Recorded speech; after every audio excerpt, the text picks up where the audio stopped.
The crack of a flint striking steel cut through the darkness like a gunshot, jolting Lauren from unconsciousness with the sickening lurch of motion beneath her.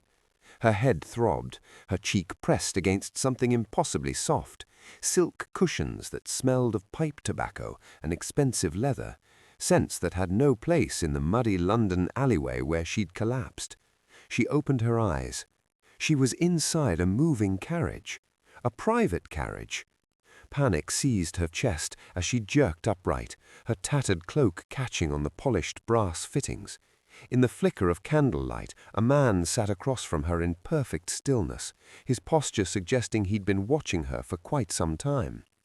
The small flame illuminated sharp cheekbones and eyes the cold blue of winter ice, fixed on her with the predatory focus of a hawk observing a sparrow that had flown into its cage.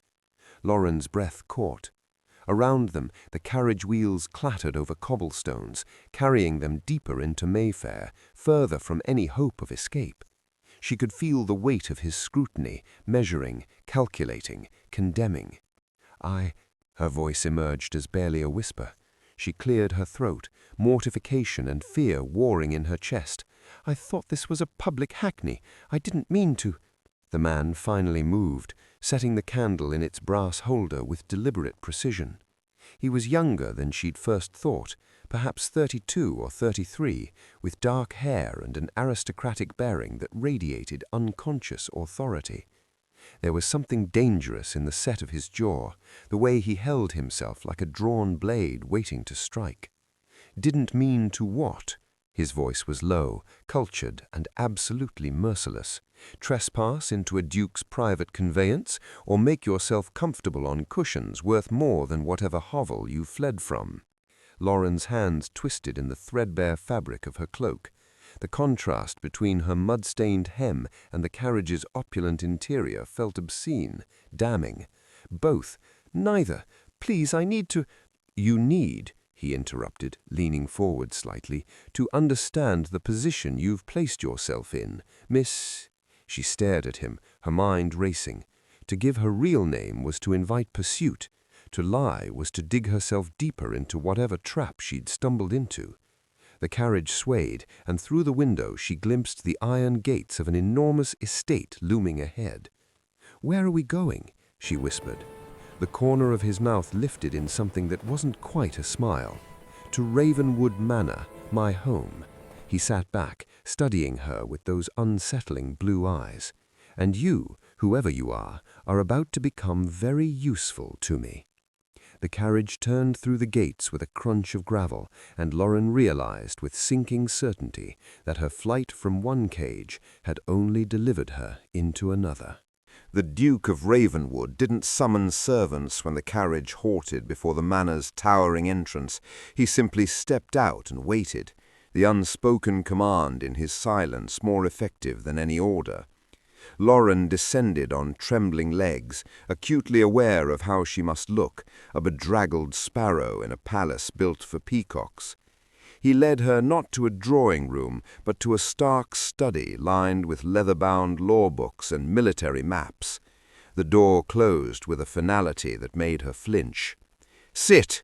He gestured to a chair across from his desk. Lauren remained standing. "I'd rather not impose further on your hospitality, Your Grace. If you could direct me to the nearest—" "Sit!" The word cut like a blade. "Or I'll have my footman escort you directly to Bow Street and let the magistrate determine what to do with a woman found unconscious in a peer's private carriage. The scandal alone would see you transported." Her knees buckled. She sat. Charles Gordon rounded his desk with predatory grace, leaning against its edge as he studied her. In the lamplight, she could see the fine lines bracketing his mouth, the shadows beneath those ice-blue eyes. This was a man intimately acquainted with sleepless nights and bitter truths. "Your name," he said, "your real name." Lauren. The admission tasted like surrender. "Lauren Griffiths." "Griffiths?" His eyes narrowed. "The Pembrokeshire Griffiths, the family that lost everything in that shipping venture?" Heat flooded her cheeks. Even her ruin was documented, catalogued, known. My father made poor investments. When he died, his creditors came for everything, including a promise he'd made on my behalf. A betrothal. To a man 3 times my age, who collects wives the way others collect snuff-boxes. I meant to be his 4th. She met his gaze with a defiance that surprised them both. I chose destitution over that particular honor. Something flickered across his face, not sympathy, but recognition. And your grand plan was to collapse in a random carriage and hope for the best? I hadn't eaten in 2 days. I thought it was a public hackney. By the time I realized my mistake, unconsciousness seemed preferable to the alternative. She straightened her spine, willing strength into her voice. I'll leave at first light. I have your word I'll speak of this to no one. Your word, he laughed, but there was no humor in it. What value does a runaway's word hold? He pushed away from the desk, pacing to the window that overlooked moonlit gardens. For a long moment he said nothing, and Lauren wondered if he was imagining where best to dispose of her. When he turned back, calculation gleamed in his eyes. I have a proposition, Miss Griffiths, one that may serve us both. I have nothing to offer a duke. On the contrary, you have a gentleman's breeding, a passable face, and most importantly, you're desperate. He ticked off each point on his fingers. My sister makes her debut this season. She requires a companion, someone of appropriate birth who can navigate society's treacherous waters, someone who won't abandon her the moment a better offer arrives. Lauren's breath caught. You want me to be her chaperone? I want you to be her cousin, a distant relation from the Welsh countryside, recently come to London. Wealthy enough that your presence raises no questions, respectable enough that society welcomes you. His gaze bored into her. In exchange, I will provide you with legal protection from your creditors and pursuers, a generous allowance, and a trust established for any dependents you wish to protect. You're asking me to lie to the entire ton. I'm offering you a new life, Miss Griffiths, one where you choose your own fate. He extended his hand across the desk. The question is whether you're brave enough to take it. Lauren stared at his outstretched palm, her heart hammering against her ribs. She thought of her brother Thomas, still in Pembrokeshire, his education hanging by a thread. She thought of the alternative, fleeing until her pursuers caught up, or worse, until starvation did their work for them. And she thought of the girl she'd glimpsed in Charles Gordon's eyes, the sister who needed protection in a world designed to devour women whole. She placed her hand in his. His grip was warm, firm, and absolutely unyielding. Then we have an accord, the Duke of Ravenwood said, sealing a bargain that would change everything. But Lauren didn't release his hand. Not yet. An accord requires terms, Your Grace, and you've offered me vague promises wrapped in threat. I want specifics. Charles's eyes narrowed, but he didn't pull away. You're in no position to negotiate. Then you're in no position to need me. She kept her voice steady, despite her racing heart. There are dozens of impoverished gentlewomen in London, desperate enough to play chaperone to your sister. What you need is someone desperate enough to risk deception, but competent enough to maintain it. That's a far narrower pool. He released her hand slowly, deliberately, then moved to a mahogany writing desk and extracted parchment and ink. Very well, Miss Griffiths, let's establish exactly what you're selling and what I'm buying. The scratch of his pen filled the silence as he wrote, each stroke precise and unforgiving. Lauren remained seated, watching him work with the efficiency of a man who'd built empires on contracts. First, Charles said without looking up, your brother, name and current situation. The question caught her off guard. Thomas. He's 14, staying with our late father's solicitor in Pembrokeshire. Pride warred with desperation in her chest. Before everything collapsed, there was talk of Cambridge. He has a brilliant mind for mathematics. Cambridge requires funds and patronage. Charles's pen moved across the parchment.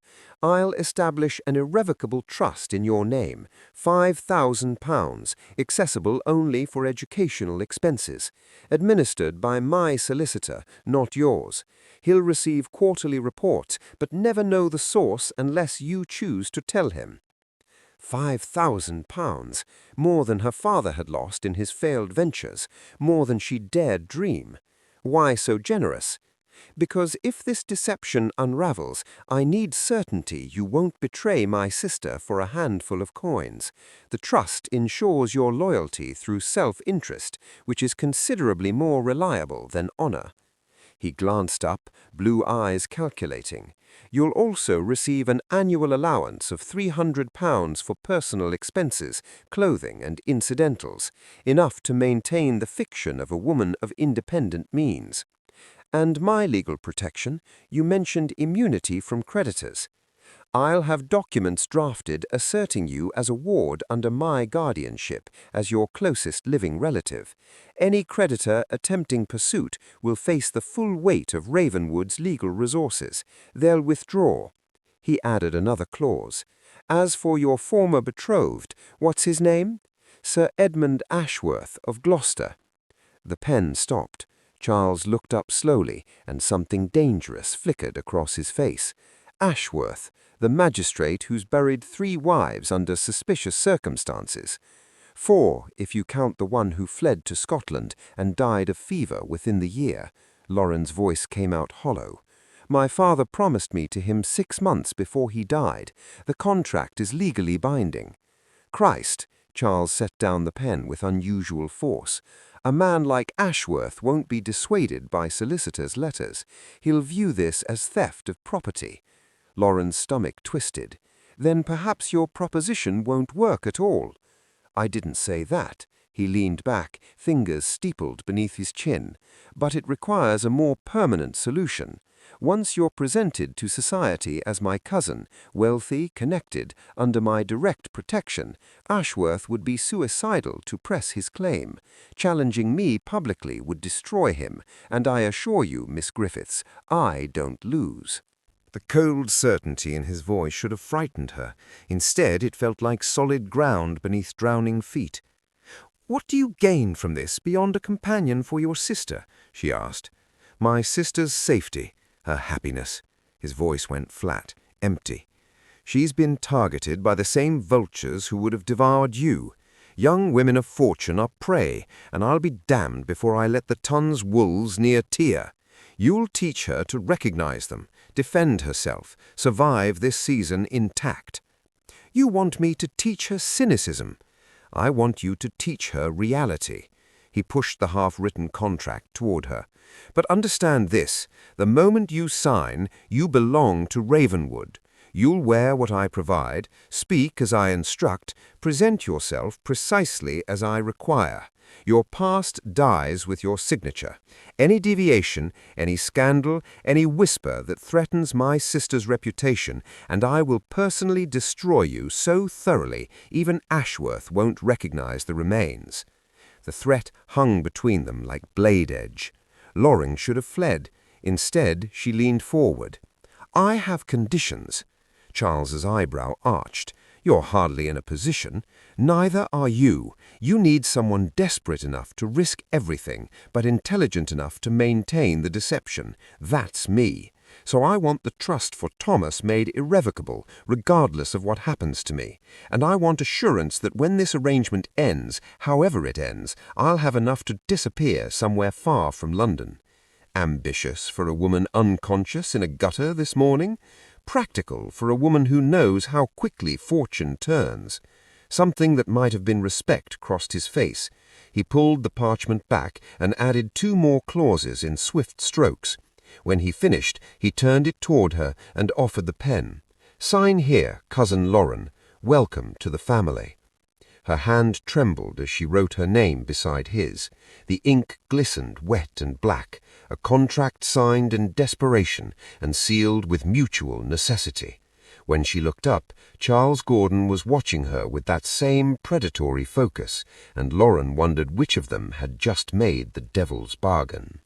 The morning room was all pale yellow silk and streaming sunlight, so achingly feminine it felt like stepping into another world entirely.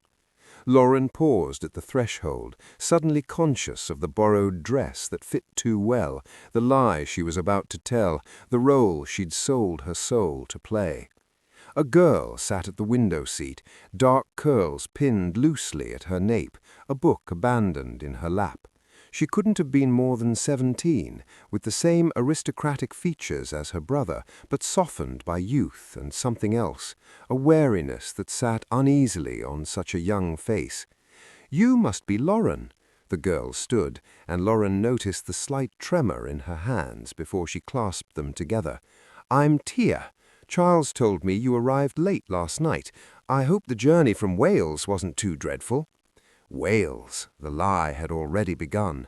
Lauren forced a smile that felt like breaking glass. "The roads were rough, but I'm here now. It's a pleasure to meet you, cousin." The word tasted strange on her tongue, but Tia's face brightened with such genuine warmth that guilt twisted in Lauren's chest like a knife. "I'm so glad you've come. Charles has been impossibly overbearing about finding me a proper companion for the season. Most of the candidates he interviewed were ancient spinsters who looked at me like I was a particularly troublesome horse they'd been hired to break." She gestured to the settee. "Please sit. Tell me everything about Carmarthenshire. I've never been to Wales." Neither have I, Lauren thought, but she'd memorized the fiction Charles had created. She settled onto the settee and began spinning the carefully constructed lies about rolling green hills and a modest manor house, watching Tia's face for any sign of suspicion. But the girl seemed hungry for distraction, asking questions about Lauren's invented life with an eagerness that felt almost desperate. It wasn't until a maid brought tea that Lauren noticed the way Tia's hands shook as she poured, the way her gaze kept darting to the window as though expecting something terrible to arrive. "Are you well?" Lauren asked quietly. Tia's cup rattled against its saucer. "Of course. Why wouldn't I be?" "Because you look like someone expecting an execution." Lauren set down her own cup, and because I recognize that particular expression, I wore it myself not long ago. Something shifted in Tia's eyes, surprise, then a flicker of relief so profound it was almost painful to witness. She set down the teacup with exaggerated care. "Charles didn't tell you then about why he's been so frantic to find me a companion. He mentioned you needed someone to navigate the season. That's a diplomatic way of putting it. The truth is, I'm being stalked by a pack of well-bred vultures who've decided I'm this year's favorite prey." "What do you mean?" "Lady Cordelia Vane and her circle. They've made it their mission to ensure I understand exactly where I stand in society's hierarchy." Tia's fingers twisted in her skirt. "It started at Lady Pemberton's musicale 3 weeks ago. Cordelia made certain everyone heard her wonder aloud whether the Duke of Ravenwood's sister was secretly a changeling, given how I lack all the necessary graces. She suggested perhaps Charles found me in an orphanage and claimed me out of pity." The casual cruelty of it stole Lauren's breath. "That's monstrous." "That's the ton." Tia's laugh held no humor. "It's gotten worse since then. Anonymous notes delivered to our home suggesting I spare myself the humiliation of the season and retire to the countryside. Helpful whispers at every event about how my dancing is atrocious, my French is provincial, my wardrobe hopelessly unfashionable. Last week, someone started a rumor that I have fits and must be sedated with laudanum." "And your brother knows?"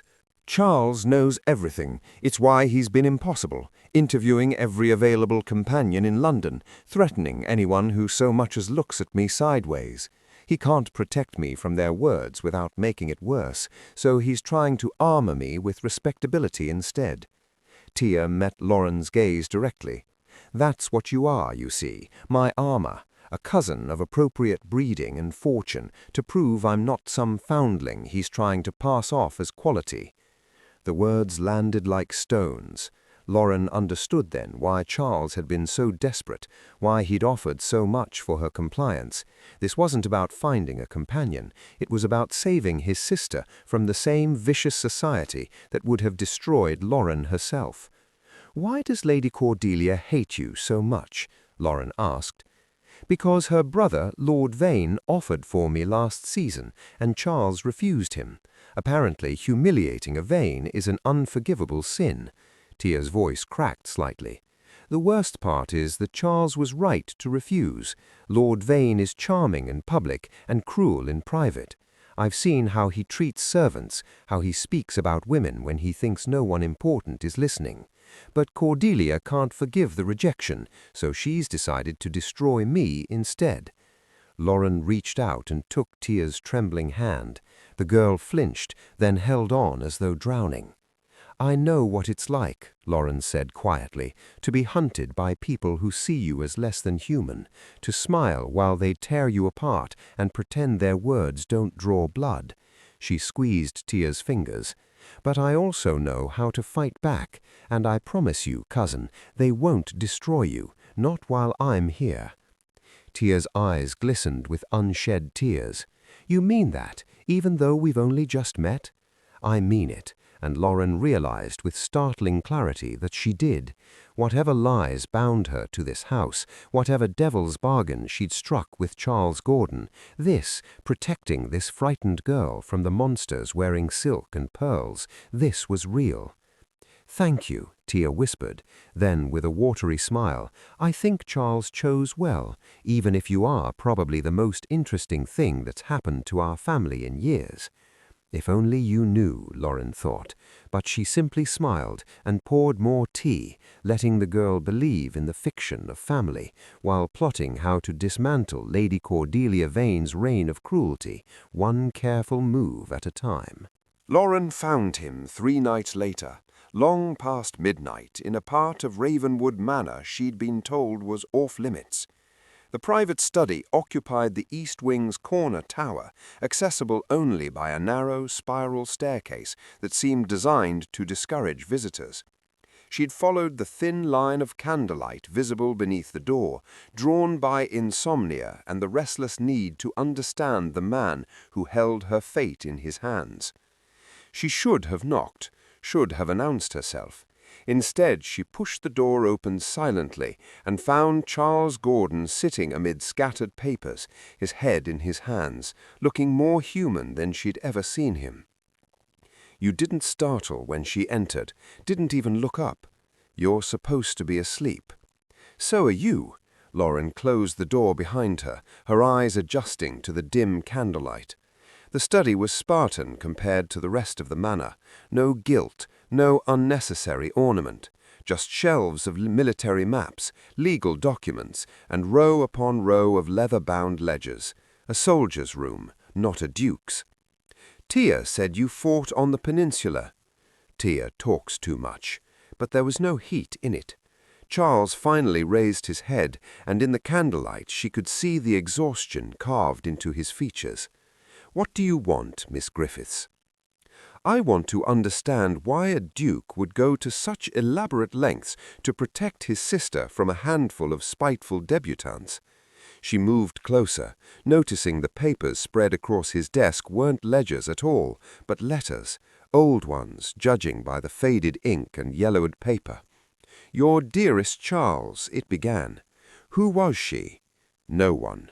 But his hand moved to cover the letter. Too late. The damage was done. Lauren read the visible lines before he could hide them. "Your father has agreed to the match. By summer's end I shall be your wife, and together we shall make Ravenwood the jewel of England." The signature at the bottom was a flourish of ink. "Vivian." "You're betrothed," Lauren said quietly. "My former betrothed." Charles's voice could cut glass. "And if you value the roof over your head, you'll forget you saw this." But Lauren's eyes had already found another letter, this one in a different hand, masculine, mocking. She recognized the seal before she could stop herself, the Vane family crest. "Lord Vane wrote to you," Lauren said, the pieces falling into terrible alignment. Charles stood abruptly, moving to the window overlooking the darkened gardens. For a long moment he said nothing. When he finally spoke, his voice was devoid of emotion, which somehow made it worse. Vivian Ashcroft was the daughter of an earl, beautiful, accomplished, perfectly bred for her role as Duchess of Ravenwood. Our fathers arranged the match when we were children. He touched the cold glass. I was fool enough to believe she wanted it too, that her letters were genuine, that the affection she showed me during my leaves from the war was real. What happened? I came home early to Waterloo, unannounced. His reflection in the glass was a ghost. I found her in the gardens with Lord Edmund Vane, not simply talking, not an innocent meeting. He paused. They'd been carrying on for months. Vivian was using our engagement to secure her position while entertaining herself with Vane. When I confronted them, she laughed, said I was a convenient title but a tedious man, and she'd need diversions once we were wed. Lauren's chest constricted. Charles! Charles turned from the window, his eyes meeting hers with devastating clarity. I broke the engagement the next day. Vivian's father threatened legal action. The scandal nearly destroyed my family's standing. And Vane? His smile was sharp as broken glass. Vane married Vivian 6 months later. They're quite happy by all accounts. That's why you refused him when he offered for Tia. I would see my sister dead before I let that man near her. The words were spoken with such cold conviction they felt like a vow. But Vane is patient, and his sister Cordelia is his weapon. They think if they make Tia desperate enough, frightened enough, she'll accept him as a savior from her social torment. Lauren moved to stand beside him at the window. You could expose them, tell society what Vane did. With what proof? Love letters I burned in rage, the word of a humiliated duke against a happily married couple? He shook his head. I learned that day that the world doesn't punish beautiful lies, it rewards them. Truth is only valuable when it's convenient. Is that why you don't trust anyone? I trust ledgers, contracts, things that can be enforced by law. He glanced at her. I trusted once with my heart. It nearly cost me everything. Lauren understood then what drove him, not cruelty, but the desperate need to control a world that had betrayed him when he'd been most vulnerable. The same need that had made him construct an elaborate fiction rather than rely on anyone's goodwill. Tia is lucky to have you, she said quietly. Tia deserves better than a brother who sees enemies in every shadow. Charles's voice softened almost imperceptibly. But she has me, and I will keep her safe, even if it means making bargains with unconscious trespassers. The almost humor in his tone surprised her. Lauren found herself smiling despite the heaviness of his confession. And here I thought you simply enjoyed creating elaborate deceptions. That's merely an added benefit. He moved away from the window, gathering the scattered letters with careful hands. You should return to your room before the servants start gossiping. A lady's reputation is fragile, even a fictional one. Lauren turned toward the door, then paused. The letters you keep, do they help, or do they just keep the wound fresh? Charles looked at her for a long moment, something unreadable flickering across his face. I don't know anymore, but I can't seem to burn them. She understood that too, the inability to let go of proof that you'd once been foolish enough to hope. Good night, Your Grace. Charles, he said quietly. When we're alone, you may call me Charles. It was a small offering, but it felt significant. Lauren nodded and slipped from the study, leaving him alone with his ghosts and the bitter wisdom they'd taught him. The Dowager Countess of Westbrook's garden party was, according to Tia, the unofficial beginning of the season, a chance for society's elite to assess each new debutante like racehorses before the Derby. Lauren adjusted her pale blue silk gloves for the third time as their carriage pulled through the massive iron gates, willing her hands to stop trembling. "You look perfectly acceptable. Charles said from across the carriage, though his eyes catalogued every detail of her appearance with the precision of a general inspecting troops. "Remember, you are my cousin. You belong here. Act accordingly." "Easy for you to say," Lauren murmured. "You actually do belong." "No one belongs anywhere, Miss Griffiths. We simply convince others to believe our fiction." He descended from the carriage first, then offered his hand with the same cold formality he'd show any relation. "Shall we?" The gardens were a carefully orchestrated paradise of manicured hedges and imported roses, with the cream of London society arranged among them like exotic flowers. Lauren felt their eyes turn as Charles guided her and Tia along the gravel path, assessing, measuring, judging. Her burrowed pedigree suddenly felt as substantial as morning mist. "There's Lady Pemberton," Tia whispered, nodding toward an imposing woman in purple silk. "She's the worst gossip in London. If she accepts you, everyone will." "And if she doesn't?" asked Lauren. "Then we're ruined by tea time." Tia's smile didn't reach her eyes. But it wasn't Lady Pemberton who approached first. It was Lord Edmund Vane himself, gliding toward them with the predatory grace of a shark scenting blood. He was handsome in the way poisonous things often were, golden-haired, elegantly dressed, with eyes that held all the warmth of a January grave. "Your Grace," Vane said, bowing with exaggerated courtesy to Charles, "how delightful to see you emerging from your fortress, and with your sister." His gaze slid to Tia with calculated malice. "Miss Gordon, you look well. The rumors of your ill health appear greatly exaggerated." "I've never been healthier," Tia said, her voice steady despite the color draining from her face.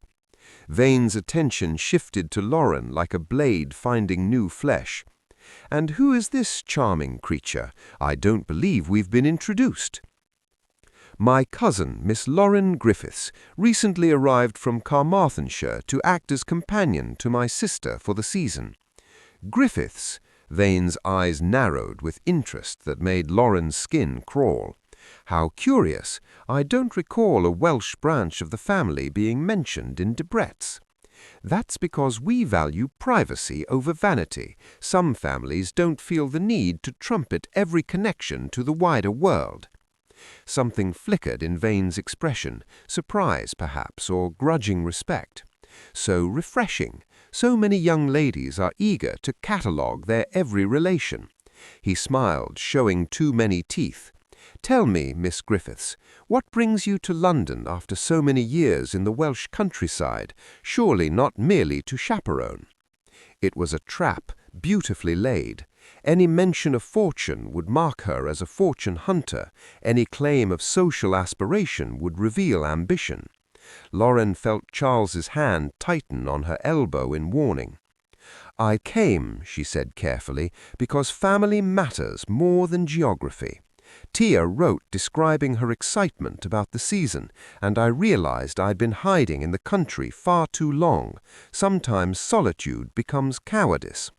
How philosophical. Vane's gaze raked over her like fingers searching for weaknesses. "And your late father, he was which cousin to the Duke's mother precisely?" Charles intervened before Lauren could flounder. "Second cousin on the maternal side. Really, Vane, must you interrogate every relation as though conducting an inquest? It's terribly provincial." "Merely curious," Vane said smoothly. "One does like to know precisely who one is dealing with. So many pretenders in society these days." His eyes met Lauren's with naked challenge. "Don't you agree, Miss Griffiths?" "Absolutely. It's remarkable how many people pretend to be gentlemen while behaving like wolves." The insult landed like a slap. Vane's smile froze, and for one terrible moment Lauren thought she'd overplayed her hand. Then Charles laughed, a cold, genuine sound of pleasure. "Well said, cousin. I see you've inherited the family talent for plain speaking." He guided Lauren away from Vane. "If you'll excuse us, Lord Vane, I believe Lady Pemberton is waiting to make Miss Griffiths's acquaintance." They left Vane standing alone on the path, his handsome face twisted with something ugly.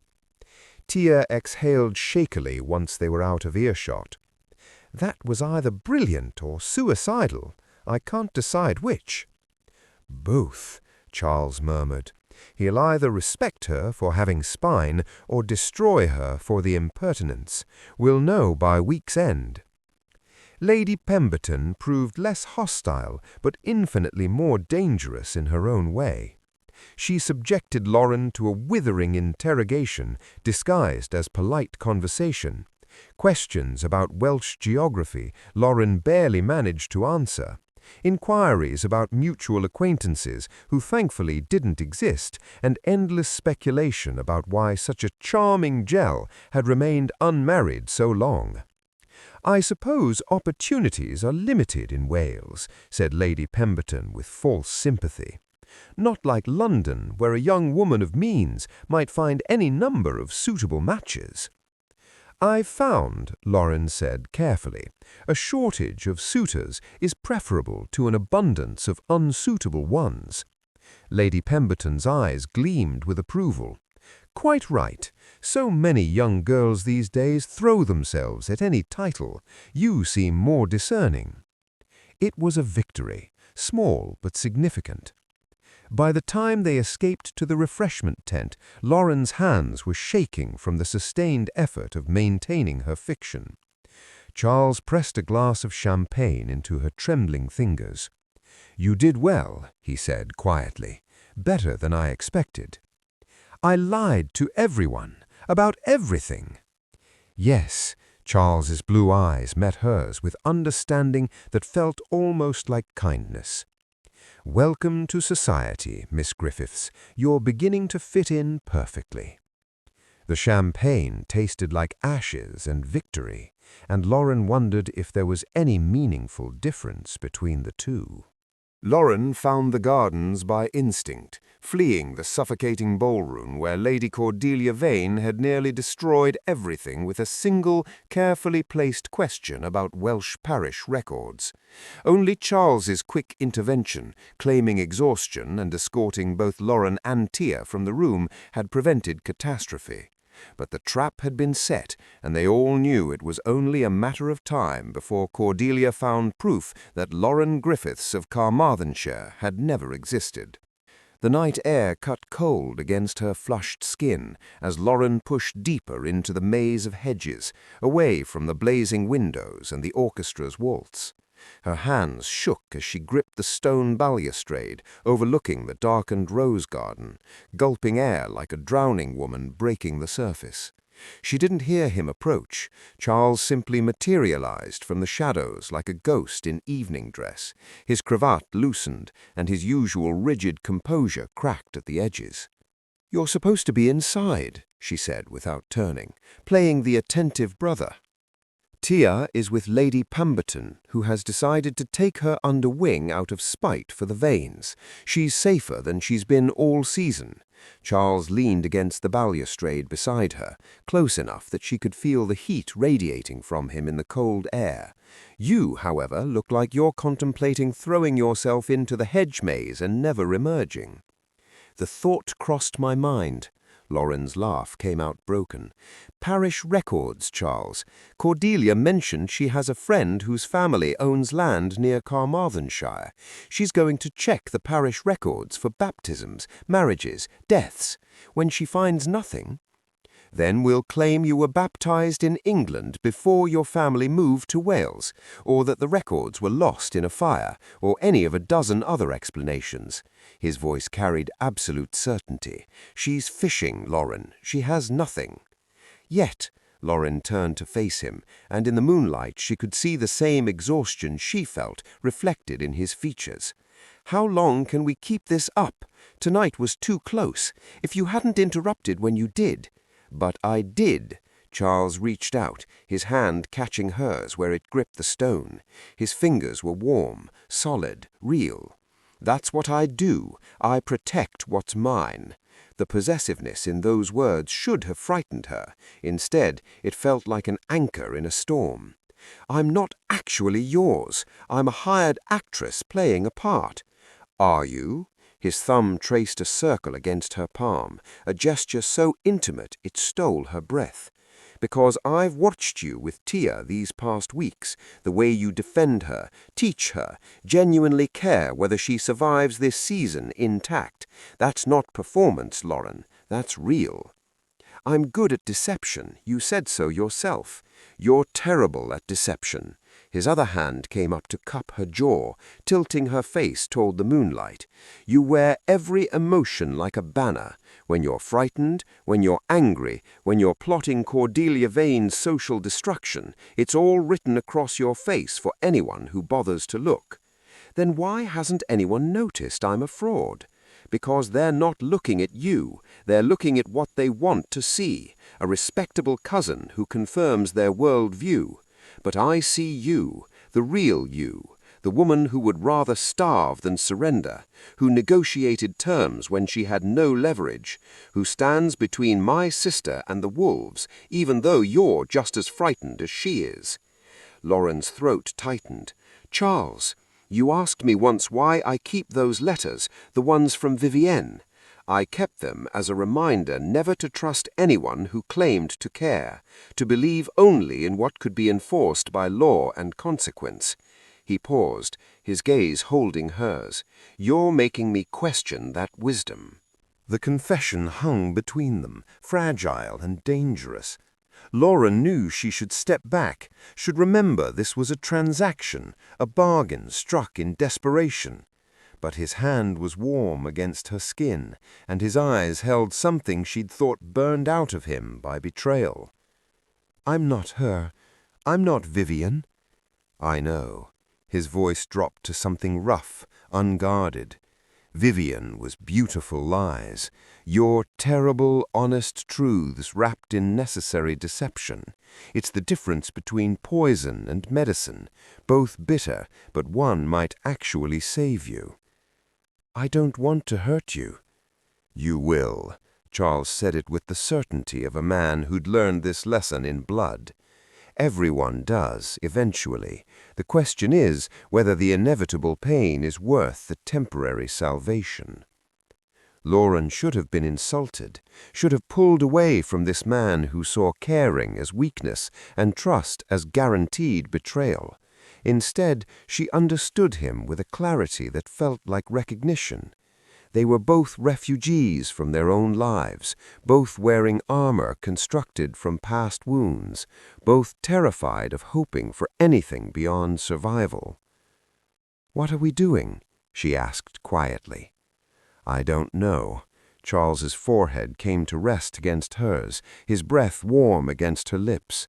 "I'm tired of being alone in rooms full of people, tired of treating every kindness as strategy, tired of—" "Being afraid," Lauren finished. "Yes." The admission seemed torn from him. God help me, yes.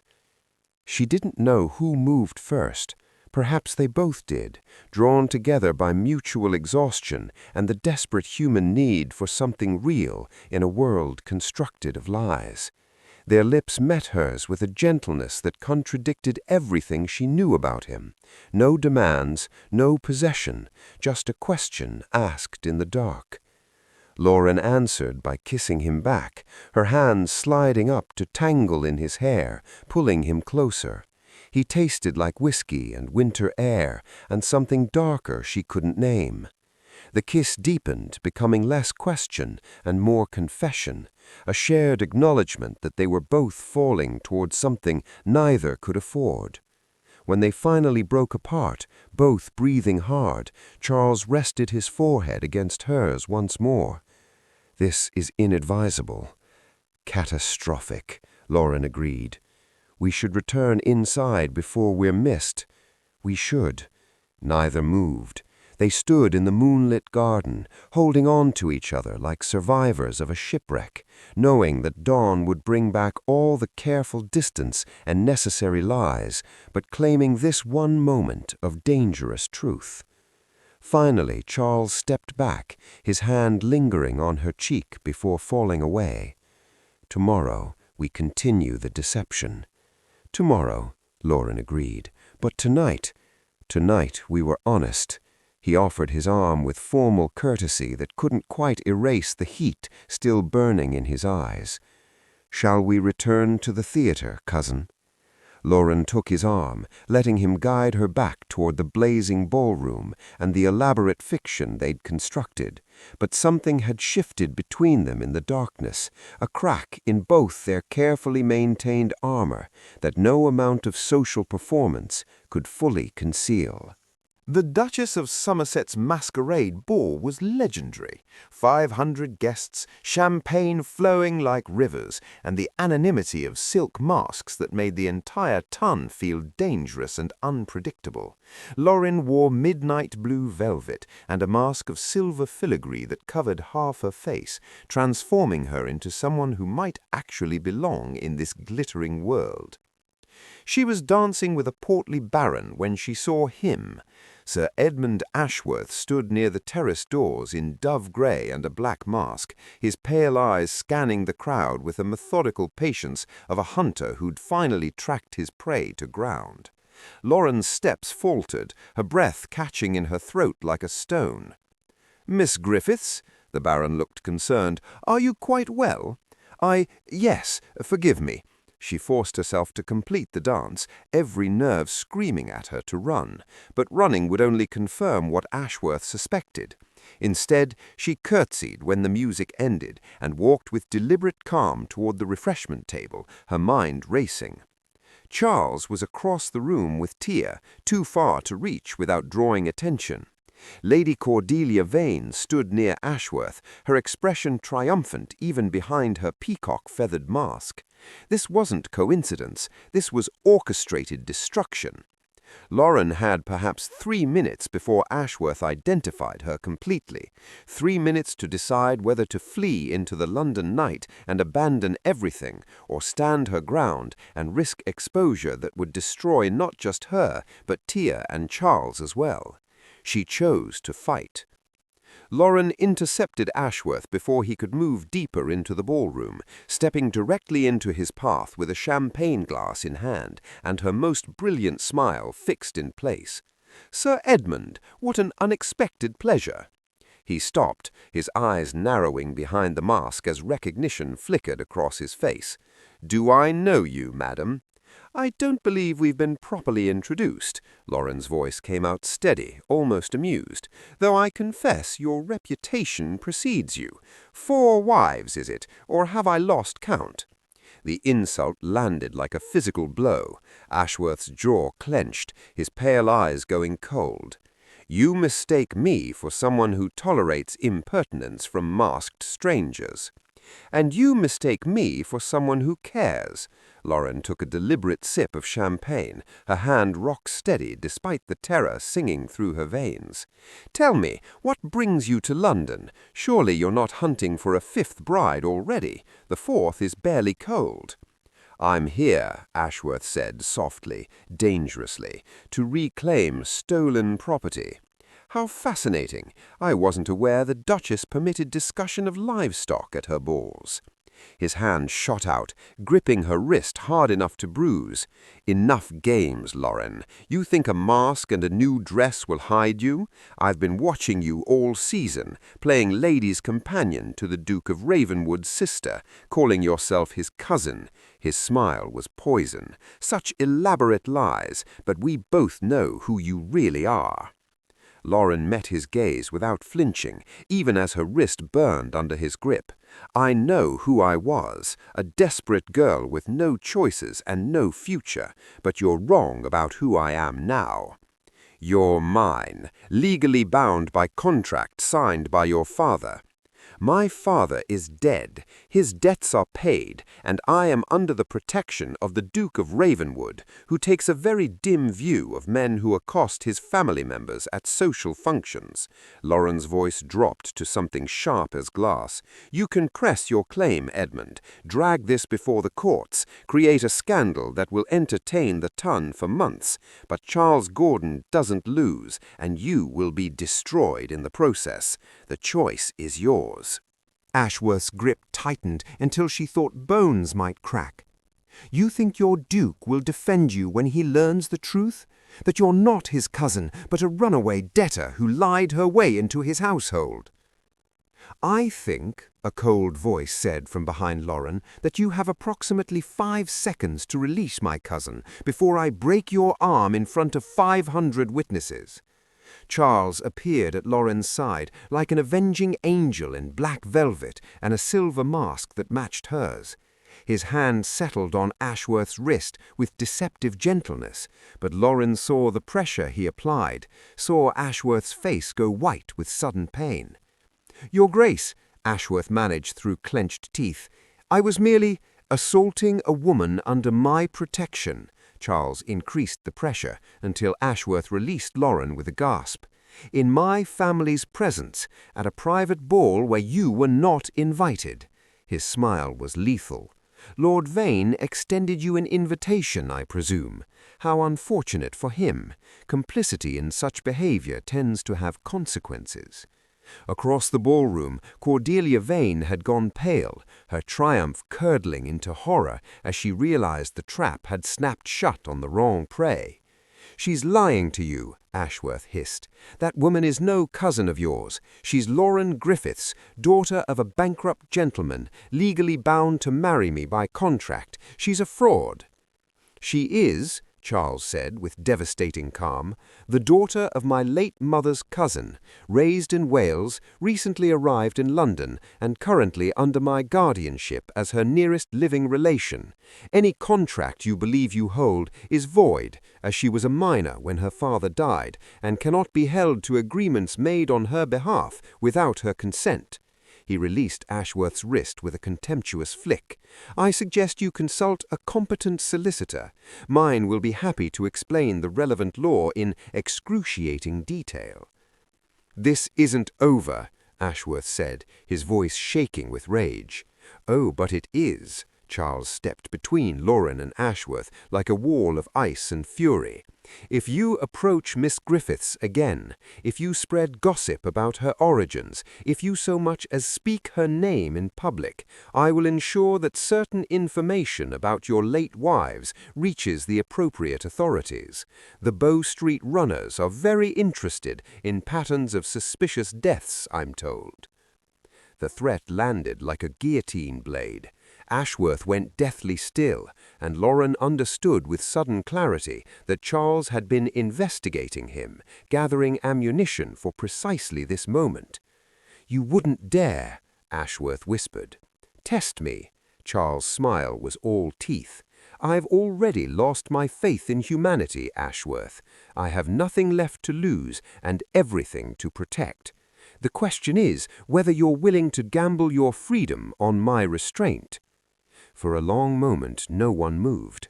Then Ashworth stepped back, his face twisted with impotent fury, and disappeared into the crowd like a whipped dog. Charles turned to Lauren, his hand gentle as he examined her bruised wrist. "Are you hurt?" "No." Her voice came out shakier than she'd intended.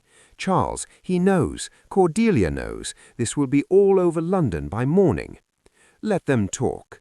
Charles lifted her wrist to his lips, pressing a kiss to the darkening bruise in full view of the watching crowd. "Your family, Lauren. That's not a lie anymore if it ever was, and I protect what's mine." The words hung between them, heavy with meaning that transcended their careful contract.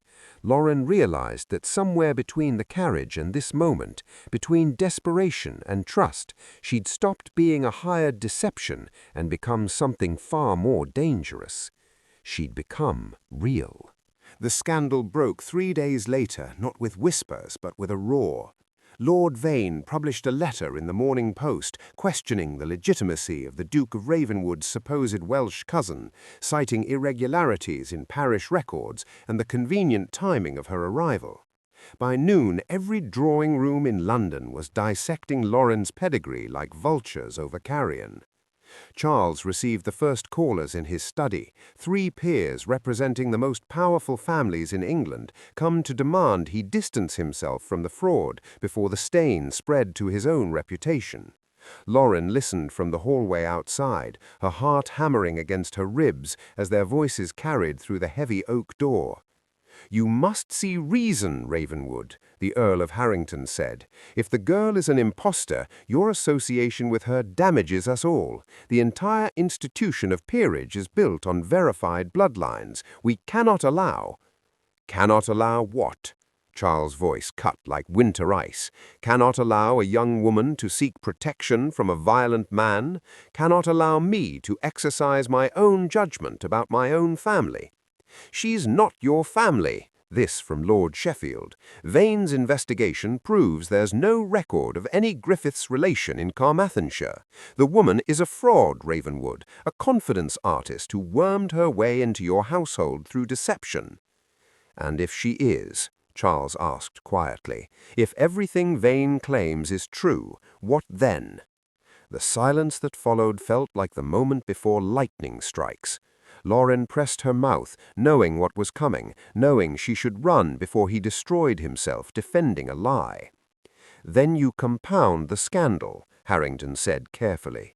"Your Grace, we understand you've developed some attachment to the girl, but you must think of your position, your family's legacy. Send her away quietly. Claim you were deceived as well. We'll ensure the matter is handled with discretion."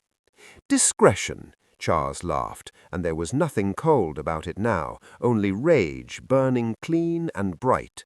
"The same discretion you showed when Vane's brother married my betrothed 6 months after she betrayed me. The same discretion that allows men like Ashworth to bury 4 wives without investigation. That kind of discretion?"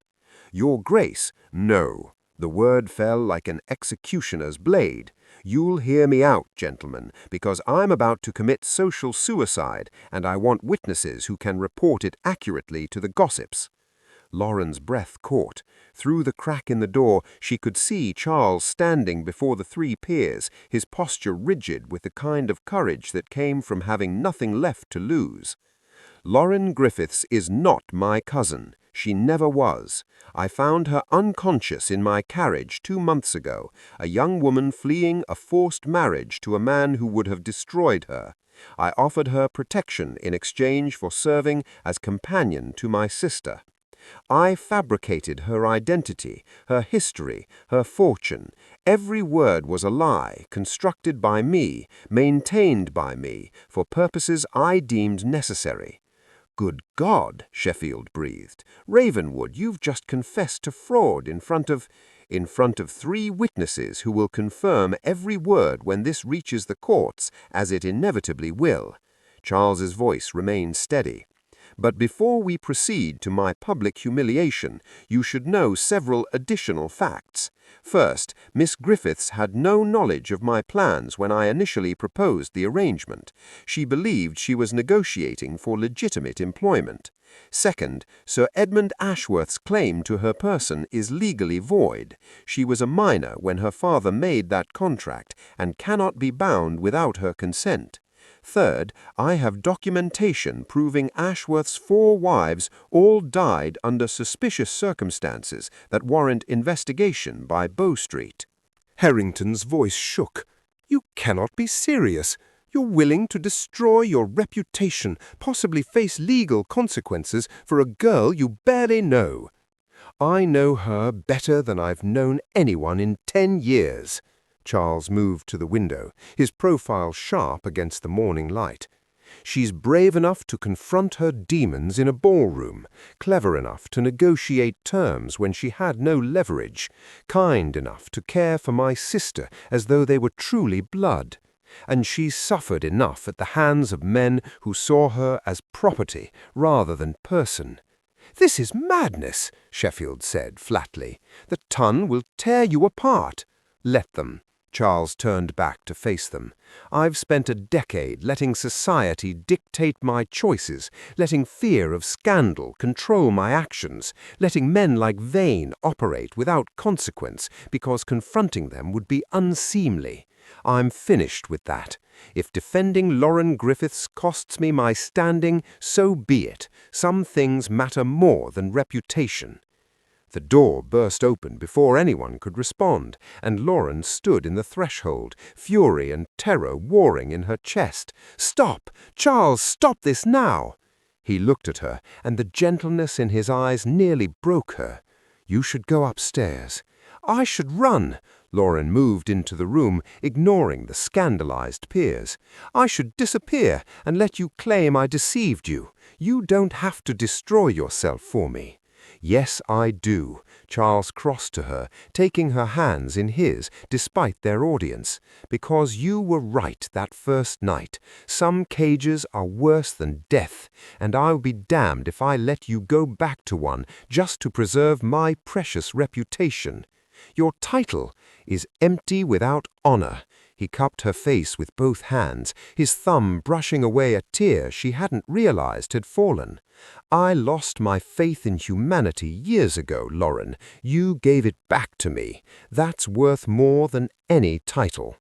Lord Harrington cleared his throat uncomfortably. "Your Grace, if we might have a moment to—" "Gentlemen," said Charles, without looking away from Lauren, "I'm going to marry Miss Griffiths, today if she'll have me, tomorrow at the latest. You're welcome to witness the ceremony or withdraw your support. The choice is yours, but my decision is made." Lauren's world tilted. "Charles, you can't." "I can, I am." He smiled, and it transformed his face from austere to almost beautiful. "You asked me once what we were doing. This is my answer. I'm choosing you over their approval. I'm choosing truth over comfortable lies. I'm choosing to be the man I should have been 10 years ago, instead of the coward Vivian's betrayal made me." "This will ruin you," she whispered. "Then we'll be ruined together." He kissed her forehead gently. "I've been alone in the dark long enough, Lauren. I'm choosing the light, even if it burns." Behind them, the three peers exchanged glances. Finally, Harrington spoke, his voice gruff. "Your Grace, if you're determined on this course, you should know that Ashworth's activities have long troubled certain members of Parliament. If you're willing to provide testimony—" Charles turned, hope flickering across his features. "You'd support an investigation?" "We'd support justice," said Sheffield carefully, "even if it comes wrapped in scandal. Though I suspect, Your Grace, that your particular brand of scandalous honesty might prove rather refreshing to a society drowning in polite deception." It wasn't forgiveness, it wasn't even approval, but it was possibility. And for the first time since the scandal broke, Lauren felt like she could breathe. The wedding took place 6 weeks later in the small chapel at Ravenwood Manor, witnessed by exactly 12 people who mattered more than the 500 who'd turned away. Tia stood as Lauren's attendant, her face glowing with fierce joy. Lady Pemberton attended out of what she called morbid curiosity, but what looked suspiciously like approval. The three peers who'd heard Charles's confession came, bringing their wives and a message that society would survive this particular scandal intact. Lord Vane and his sister Cordelia were notably absent. So was Sir Edmund Ashworth, who was currently residing in a magistrate's custody while Bow Street investigated irregularities surrounding his late wife's deaths. Charles's testimony had opened doors long sealed by money and influence, and justice, it seemed, had finally found its teeth. Lauren stood before the altar in ivory silk, not white, they'd agreed, as neither of them deserved that particular lie, and watched Charles approach with something close to wonder. He wore midnight blue instead of traditional black, and when he took her hands, she felt the slight tremor in his fingers that matched her own. "Dearly beloved," the vicar began, and Lauren realized she was actually beloved, not as property, not as convenience, but as herself, flawed, frightened, and finally free. The vows were traditional, but when Charles promised to honor and cherish her, his voice broke slightly on the words. When she promised to love him in sickness and health, for richer or poorer, she meant every syllable. These weren't the pretty lies society expected.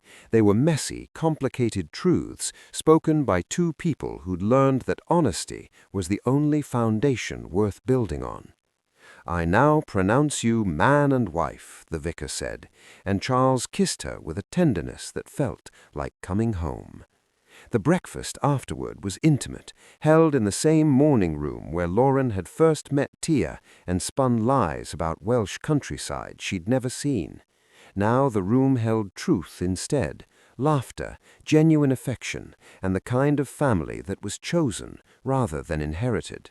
To the Duke and Duchess of Ravenwood, Lady Pemberton raised her glass with a wicked smile. May they continue to scandalize London with their appalling honesty. To scandal, Tia echoed, grinning, and to my sister, who saved me by letting herself be saved. Lauren's throat tightened. Sister, not cousin, not hired companion, sister. That evening, as the guests departed and twilight painted the gardens purple and gold, Charles found Lauren standing at the window of what was now their shared study. She was reading a letter, tears streaming down her face. "What's wrong?" He crossed to her immediately, all protective instinct. "Nothing," Lauren laughed through her tears, holding up the letter. "Everything's right. It's from Thomas. Your solicitor delivered the trust documents and a letter explaining that his sister had married well and wanted to ensure his education. He's been accepted to Cambridge for the autumn term." She looked up at Charles with wonder. "He's going to have the life father promised him, because of you, because of this impossible bargain we made in a carriage 2 months ago." Charles pulled her close, resting his chin on her head. "Because you were brave enough to collapse in the right place at the right time. I was starving and desperate. You were exactly what I needed, even if I didn't know it." He turned her to face him, brushing away her tears with gentle fingers. "I built walls for 10 years, Lauren, stone by stone, lie by lie, convinced that isolation was safety. You scaled them in a borrowed dress and turned my carefully constructed fortress into a home. I lied to you. We lied to each other, to everyone," Charles smiled, "and somehow those lies led us to the only honest thing either of us has ever had. This, us." Lauren leaned into him, breathing in pipe tobacco and expensive leather, the scents that had terrified her that first night in the dark carriage. Now they meant safety. They meant home. "Do you regret it? The scandal, the peers who cut you, the gossip that will follow us for years?" Not for a single moment. Charles's arms tightened around her. I spent a decade being the Duke everyone expected, cold, controlled, above reproach. I was utterly miserable. Now I'm a scandalous Duke who married a woman of questionable origins, and I've never been happier. "Questionable origins," Lauren laughed. "That's diplomatic." "I'm learning." He kissed the top of her head. "You're teaching me that the truth, however messy, is better than the prettiest lie. That family is what you build, not what you're born into. That love is choosing someone every day, even when it's inconvenient, especially when it's hard." Very philosophical for a man who once threatened to destroy me thoroughly. "I've grown." Charles pulled back enough to meet her eyes, and the warmth there still had the power to steal her breath. "You've made me better, Lauren Gordon, Duchess of Ravenwood, former fraud, current scandalous wife, and the only person in 10 years who's made me want to be more than my armor." Lauren reached up to cup his face, this complicated man who'd saved her by letting her save him in return. "I love you. Not the Duke, not the title, you, Charles, who keeps letters he should burn and builds walls around wounded hearts and risks everything to protect the people he loves." "I love you too." He said it like a vow, like a promise, like truth finally spoken after years of beautiful lies. "My unconscious intruder, my impossible bargain, my home." They stood together as darkness fell over Ravenwood Manor, 2 refugees from their own lives who'd found each other in the most unlikely way. The ton would gossip for years about the scandalous Duke who'd married his fake cousin. Let them. Lauren had learned that reputation was nothing compared to being truly known, truly seen, truly loved. She'd collapsed in a Duke's carriage, fleeing one cage, and found against all odds the key to freedom, not in escape, but in choosing to stay, not in lies, but in the messy, complicated, beautiful truth of two broken people becoming whole together.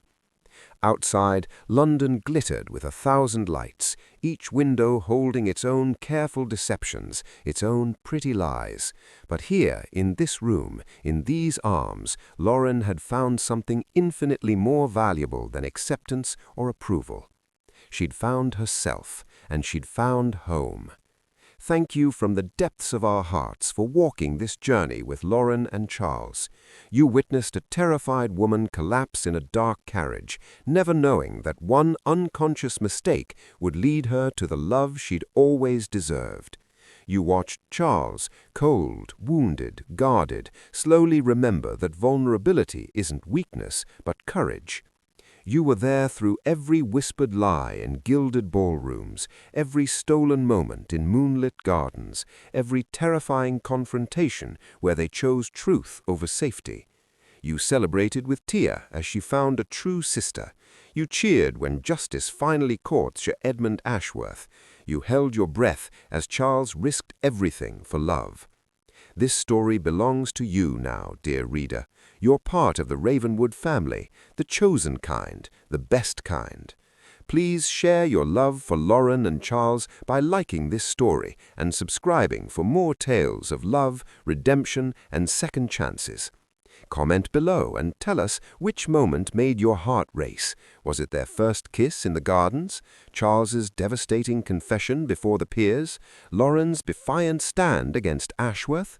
Your favorite moment matters. You matter. Thank you for believing in happy endings born from honest beginnings. Until our next adventure together, welcome home.